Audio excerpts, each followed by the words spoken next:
Thank you very much for attending today's weekly market analysis webinar with myself, Jasper Lawler, all coming at you from LCG, of course. Well, I'm just going to put the risk warning on the screen, have a quick read through that. It's the usual format. Should be any longer than half an hour, hopefully closer to 20 minutes, covering some of the major charts, some of the major moves in the market, and maybe just a quick chat about some of the news that could be driving it. Any questions, send them through anytime. Happy to answer those. Any slightly different markets, maybe less popular ones that you've been looking at, certainly happy to chat about it. I'm assuming that everyone can still hear fine. I think the audio is all right. I'm actually conscious this microphone sometimes goes a little bit too loud, so I've tipped it up a bit. Hopefully that's slightly better.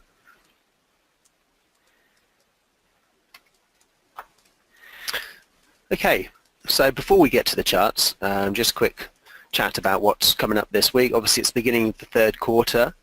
We chatted a little bit in the week ahead video, which is now up on YouTube. Kelly and I were talking about that actually the end of quarterly portfolio flows can move things around. It does look like stock markets obviously had a bit of a sell-off right at not only the end of the quarter, but obviously the end of the first half of the year. It's been a good run for stock markets, so you can make sense of the idea that maybe a few people are getting a little bit scared that maybe it doesn't follow through for the second half of the year. So that kind of thinking does particularly come into play at the end of the quarter. So that I think that plays into the fact that we've certainly had a sell-off in stocks last week. Quite dramatic falls in the FTSE, and the Germany 30. It wasn't a big fall, but it's just because the volatility has been so low. It's been a very slowly upwardly grinding range. It didn't really take too much to drop into sort of 2-month lows in both those indices. Holding up a lot better on Wall Street, although the Nasdaq, obviously with the tech stocks kind of being at the center of the issue, faring a bit worse. So we'll see how those charts fare up here, but all potentially being affected by these end of quarterly flows. We had a big pop out in the euro, equally in the pound. Dollar's looking a little bit soft despite good chances of another rate hike in September. And just it looks like there's more of a convergence of monetary policy taking place, so which is nice for us because we've been talking about that since the start of the year, ahead of some of the other banks out there that were calling for parity and the likes with the euro, which doesn't look too likely at this point. Not in the near future anyway. Got non-farm payrolls. Obviously that's the big data point this week. We've had some PMIs already this morning. Pretty disappointing manufacturing PMI from the UK, hence we've had a bit of a sell-off in the pound. That could end up being an opportunity because overall, again, part of that convergence trade, etc., that is playing out quite well. No sound. Is anyone else not getting sound? The sound was working. I think that might be a local issue because other people seem to be getting the sound. Yeah. Okay. Yeah, maybe I wish I could have some decent suggestions. Turn on the speakers. It's about as technical as I can get in terms of suggestion. Picture shaking. Apologies for that, Tel. Yeah, that's been a bit of an ongoing issue. Maybe I can change something for that actually. Naturally, I would blame GoToWebinar instead of my own computer. What I might be able to do is if I change that to, so I've slightly changed the setting on which screen I'm showing. Let me know how that goes in terms of the picture shaking. I know that can be a bit off-putting.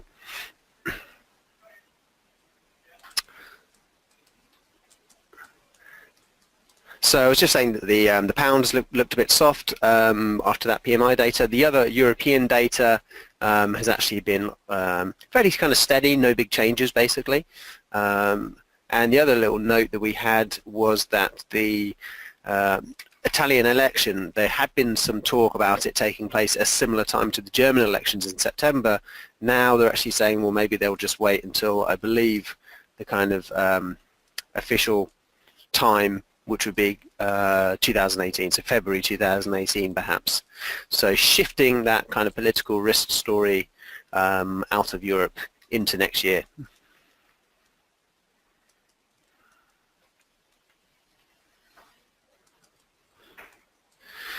Hopefully if I, maybe if I just get the charts going.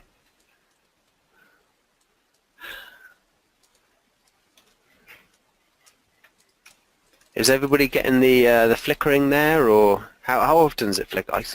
Trouble is for me, obviously it looks perfectly fine, I just can't see the flickering.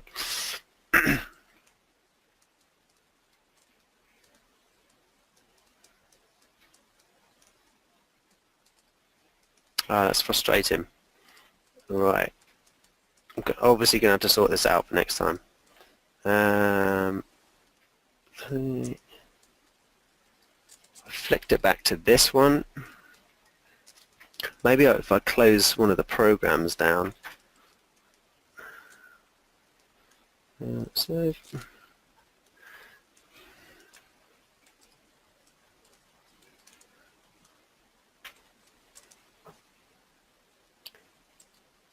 Every few seconds in terms of flickering, right?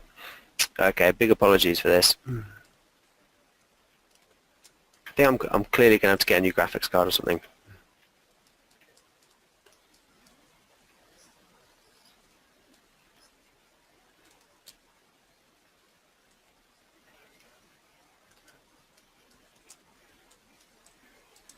All right, hold on. Why don't I do a quick well,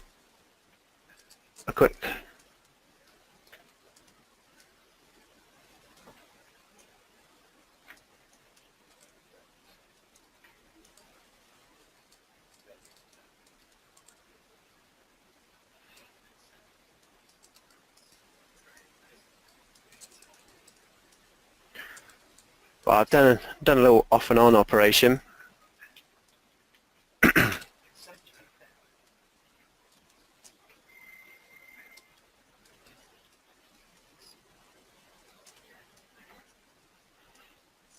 Okay, so can everyone still hear me and everything okay?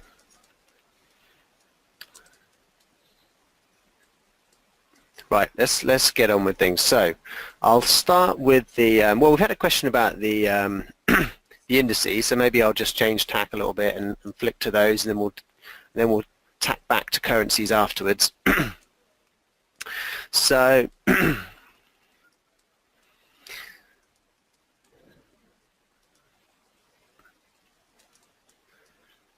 here's the UK 100. I would say this is probably one of the weaker indices out there. This, this support around 7,400 we've been talking about for a while. It gave way last week. We found support basically kind of a little weekly demand area here. So if we jump out to the weekly chart, you can kind of see that we were pulling back. We kind of went sideways for a couple of weeks where the highs were the same, and then we broke out to the top side. And so that area where demand overtook supply and we broke out, that's basically where we find ourselves again, which is what's it, not a million miles away from 7,250, I think, as the kind of default round number in the area, or 7,300 actually, yeah, 7,300.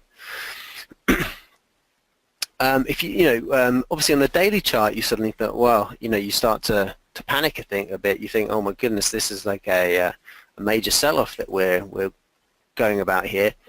Obviously, it potentially could be the beginnings of a larger sell-off.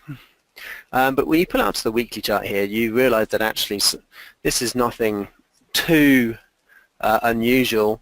It's a fairly natural pullback. You could see the last dip we had here, where it dipped down, we found support for a couple of weeks, popped up, sold off again. Similar thing here, found support for a couple of weeks, popped up, dropped over.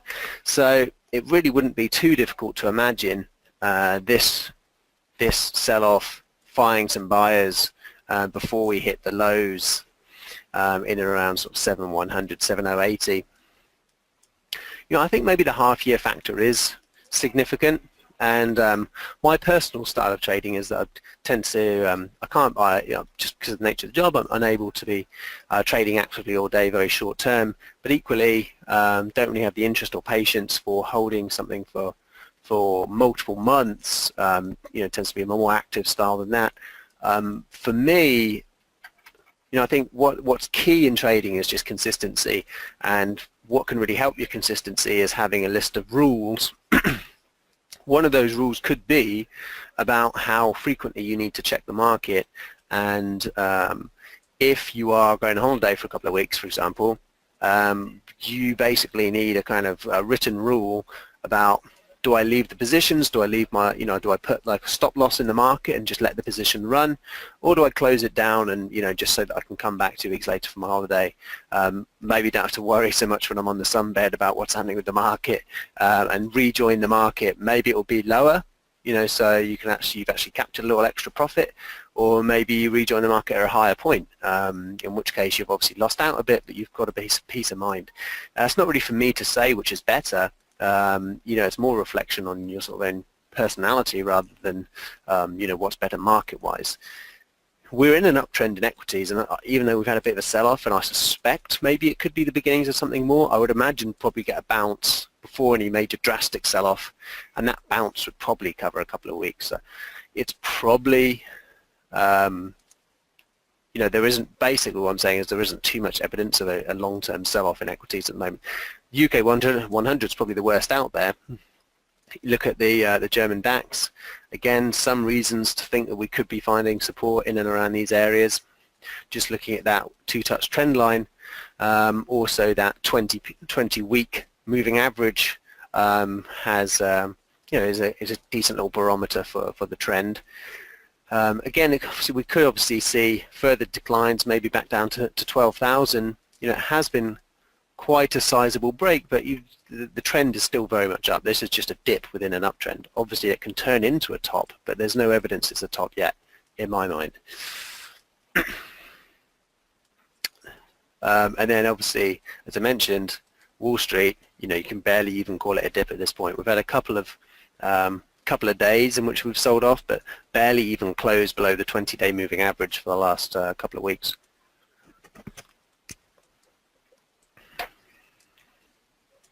So I think experience, really since the financial crisis has been, don't call a top in the market. Don't try to call a top. Obviously, when you've had a good run, again, it's down to your own money management rules, really. If you've secured enough profit, when did you plan to exit? Are you trailing a stop loss behind the market? Do you have a predefined target on your trade? These are all the things that should really be pre-planned and part of your trading strategy. And obviously, I've mentioned the Nasdaq a couple of times. Did want to mention here that we are toying with this 5650. I would say is the kind of key round number involved, but order 56 is pretty much where we tested. If we get, I would imagine we get a, my kind of central scenario, which obviously doesn't necessarily play out, would be that we get some kind of buyers off these lows, and then the difficulty comes in around these kind of weekly moving averages, sort of the 5750 area, before we had this bearish engulfing week, before these highs. So I'd call 5765 maybe the the resistance. If we get back beyond there again, it looks quite good. Obviously, that's it's more than 100 points from where we are, but that's the nature of the beast. When you're in the midst of a correction, you have to see it end first, and that requires a higher price.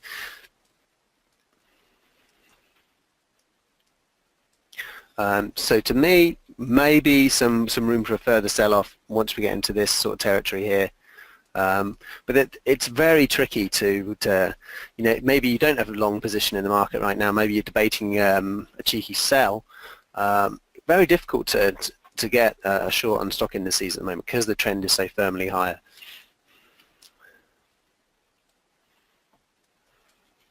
So switching gears back to currencies, if I may. We had the breakout that we referenced in the week ahead video here in the euro.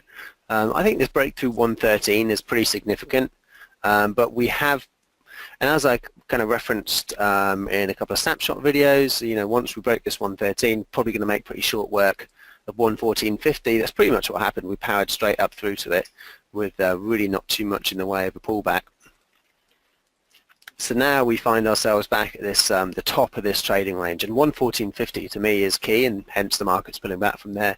115 is the big round number, but I think a weekly close probably, when you're talking about these kind of levels, a weekly close beyond 115 really does start to clear the way for a long-term bottom in the euro. But at the moment we're kind of at the top of the range. We've got to keep an eye out for our long-time charts. If we see a pattern like this sort of thing, where there's an attempted breakout and then a sell back into the range, that could be telling us the market's not quite ready to bottom out in the euro yet, and we may get another pullback down into maybe 110 again. So definitely some potential interest here, because the euro, quite frankly, has been quite tedious to trade. There hasn't been a really nice trend, but if we break out of this long-term range, that's when we could be getting into nice trending territory again. And obviously, the market's, you don't have to be a trend trader, but it's obviously if it's trending strongly in one direction, then the direction bit of it's covered. You don't have to decide whether you're buying or selling. You just look at those daily charts, see them pushing higher every day, every week at least, and you know that you should be buying. Easier to say on with the benefit of hindsight, obviously, but that's what you got to get. That's really an art form. Once you see the market break the lows, like it did in this big sell-off, and you see yourself down here and you just see the trend in place, it's not about trying to pick the bottom. It's about, well, okay, the market's breaking lower significantly, let's ride it. Not always going to be as strong as that, obviously, but we've been horizontal in a flat range for a while now in the euro, and so we're due a trend. Here's sterling. So we're talking about the 126. I've taken it off the chart now, but it's we already talked about it. It's the 50% pullback of this was here too, and we nicely, in the snapshot video last week, I talked about when we were at this level here, the sort of 128.20 level. We'd had a little breakthrough there. We'd pull back from the moving average. I said that the market could easily make short work of push back up to 130, and here we are. So we're pulling back from 130 after this soft UK data.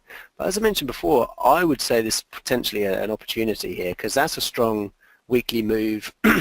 This is why I was feeling good about it. We had all those strong reactions from the long-term moving averages. A big push higher last week. To me, this is bullish. Obviously we're finding a bit of resistance to the round number, but to me, it looks like a break of 130s on the cards. We're not there yet, but it's getting pretty close, and I think that probably means we push up to 133, 134 quite quickly.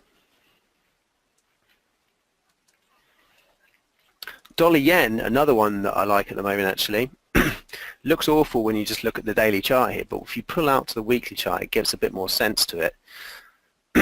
Here's the big rally. Here's the kind of choppy pullback, but this is what I like.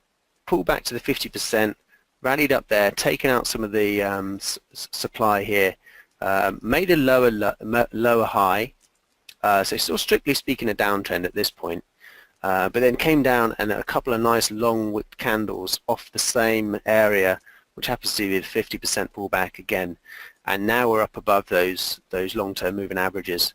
So again, obviously the risk is that we are kind of in a downtrend according to the highs, but to me it looks like we've put in a higher low, and it looks like we're basing at what to me is a significant level. And I think we're going to start pushing through these highs here. And so far it looks all right on the daily chart. We obviously had an attempted sell-off here, and we came back. So here was the breakout, pushed higher. Tried to sell off from these higher levels, came right back down to the breakout level, held it successfully, and today we're back above it. So the fact that we're back above it today, to me, is a sign of strength. So difficult to buy a rising market, obviously, but to me this looks like this market has legs.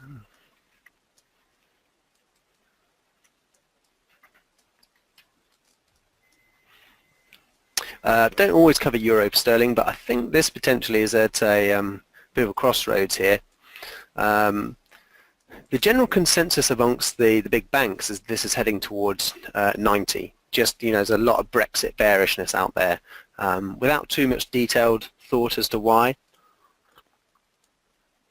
I think some of those calls could get caught offside, and the evidence so far is the market's finding difficulty getting through the 88.50. If it does get through 88.50, if we get a close up above these, it's hard to see if I zoom in a bit. If you get a close up above these, then start looking for your short-term long opportunities. But for me, it looks like the market's stalling out. And if we pull down to the daily chart, we had quite a nice little rising trend line through these lows, which we've broken down from. So to me, I think maybe before 88 we get another renewed sell-off, and if we do, it looks quite good for a maybe a retest of these lows down here.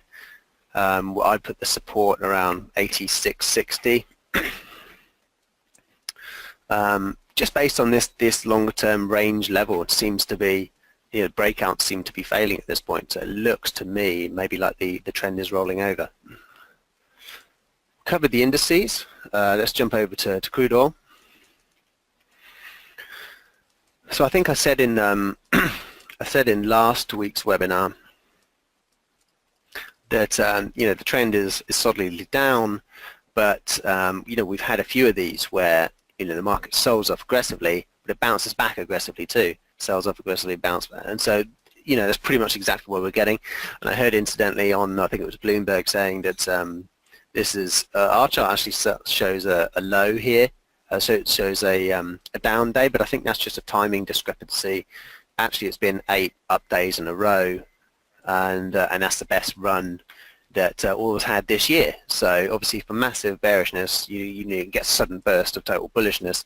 It's more about positioning for me. What does that mean? Basically, just people got really short the market here, or a lot less long the market, and then suddenly, you get a bounce for a couple of days. Suddenly, everyone gives up their short trades, and the market goes even higher. What's the outlook here? 2 possibilities. I'm not strongly one way or the other. If we can keep going really strongly higher, I think that increases the odds that we roll over again. If we get up to, obviously 50 is the round number, just before the 50, 49.70 is the 50% retracement of this drop. And if we can get through 50, not far above there, around 51, is the 61.8% level. If we get just ongoing surge up to there, to me the market will be a bit overbought. The trend still strictly speaking down. I could see us rolling over.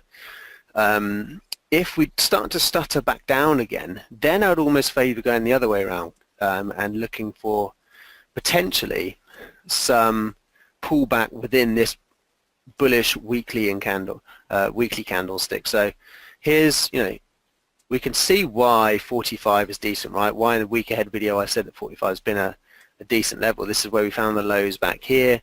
It's been kind of the base of this range here. We can kind of see why the market's reacting from it. It is a significant round number. We've had a good bullish engulfing week.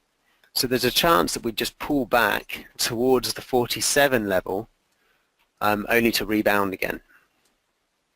So this is basically a bullish pattern, but obviously just to be buying up here, you really just need the market to keep going in one direction, which is a bit hopeful. You can get, typically with the bullish engulfing patterns like this, you can get a better entry pattern lower down inside the pattern. And given the fact that the market's been quite soft, it could be quite low into this engulfing candle week.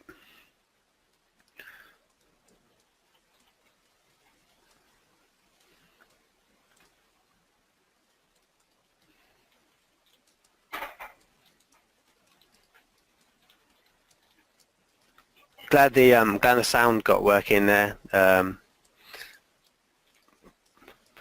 it looks like the picture's still not perfect. I'll certainly improve that for next week. Apologies for that. And last but not least, nicely timed webinar in that we're just testing this rising trend line in gold.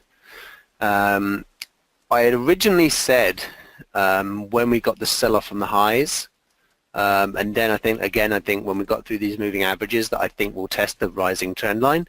I started to second guess myself when we had some, I'm taking it off now because I don't think it's as relevant. Basically, was it there? Not really there, more like, you can see like tested again, false breakout, and it looked like maybe we're going to push to the top side after that little false break lower. But in fact, below the moving averages, gold is looking soft, and here we are back at this rising trend line. So potential support here depends on your trading strategy. To me, the fact that this failed breakdown didn't generate a push past the high up here would suggest that actually, this was just a short-term phenomenon and not a bottom to the market. It's a sign maybe that some buyers are in this area, and obviously we're kind of just below that area a bit now. But if the buyers have run out and we're below the area, to me, I would say probably the chances is that we break the trend line. I think are probably the biggest chance, because it's just too much of a simplistic trade to be buying here. It's almost too easy to be buying right on the trend line. We didn't, what's the bigger picture? We didn't make a higher high up here. So even though this is kind of an uptrend at this stage, this has put us more into a range, and I would suspect that we probably go and test the bottom of the range down here, which would be whatever that level was, the 12.15 probably level, and possibly lower. So this is if this has actually become a rising wedge. It's not strictly speaking a wedge. It's like a flat top. Maybe you could call it a triangle, not particularly convincing triangle. Then actually that's kind of bearish, and we could actually see the market drop even below these lows down here to the sort of 1160 kind of area. Why? Well, we do see the yen selling off as well. I think there's just less demand for safe havens at the moment, and inflation's not too strong either. So, and a bit more talk about ending QE from the ECB and the Bank of England. So less money printing going on. Just slightly less justification for buying gold, I think, at the moment.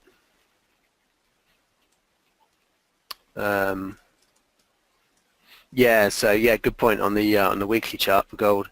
That was a bearish engulfing pattern last week. Took us through that old support, that sort of 12. Obviously we're below 1250 again now. So yeah, it doesn't look so great, the gold chart. It almost looks kind of reminiscent of dollar yen, but flipped upside down, where we had the big move up in dollar yen. We've had the big move up, and then the pullback, potentially the big surge again. Gold kind of got the opposite.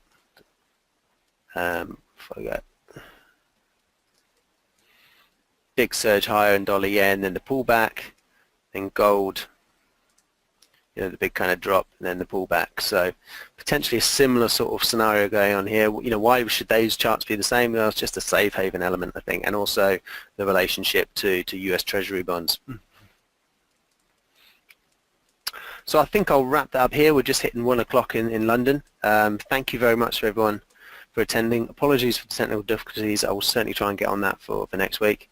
But for the meanwhile, good luck trading. Jasper signing out.